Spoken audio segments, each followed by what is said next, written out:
விளையாடிட்டு இருந்த குழந்தை மேல சுவர் இடிஞ்சு விழுந்து பரிதாபமா உயிரிழந்த சம்பவம் பெரும் பரபரப்பையும் சோகத்தையும் ஏற்படுத்தியிருக்கு. சென்னை கூடுவாஞ்சேரி பக்கத்துல இருக்கிற அப்துல்லா தெருவுல வசிச்சுட்டு வரவர் தான் மணிகண்டன். இவருக்கு திருமணமாகி 2 குழந்தைகள் இருக்காங்க அப்படின்னு சொல்லப்படுது. மணிகண்டன் கட்டிட தொழிலாளியா கூலி வேலை பார்த்துட்டு வராங்க அப்படின்னு கூறப்படுது. இந்த நிலையில மணிகண்டனுடைய தந்தை காலத்துல கட்டப்பட்ட சுமார் 40 ஆண்டுகளுக்கு மேல பழமை வாய்ந்த ஒரு வீட்டுல தான் இந்த குடும்பம் வசிச்சுட்டு வந்திருக்காங்க. இந்த நிலையில அவருடைய 1 வயசு மகன் கபிலன் விளையாடிட்டு இருக்கும் போது அந்த குழந்தை மேல எதிர்பாராத விதமா வீட்டுடைய சுவர் இடிஞ்சு விழுந்திருக்கு. இதுல குழந்தை பரிதாபமா உயிரிழந்ததா சொல்லப்படுது. சம்பவம் பத்தி கூடுவாஞ்சேரி போலீசாருக்கு தகவல் தெரிவிக்கப்பட்டிருக்கு.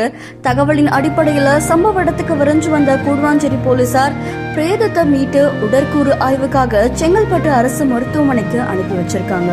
அதை தொடர்ந்து வழக்கு பதிவு செஞ்சு விசாரணை நடத்திட்டு வராங்க அப்படின்னு சொல்லப்படுது. வீட்டுல விளையாடிட்டு இருந்த குழந்தை மேல இப்படி சுவர் இடிஞ்சு விழுந்து பரிதாபமா உயிரிழந்த சம்பவம் அந்த பகுதியில் பெரும் பரபரப்பையும் சோகத்தையும் ஏற்படுத்தியிருக்கு.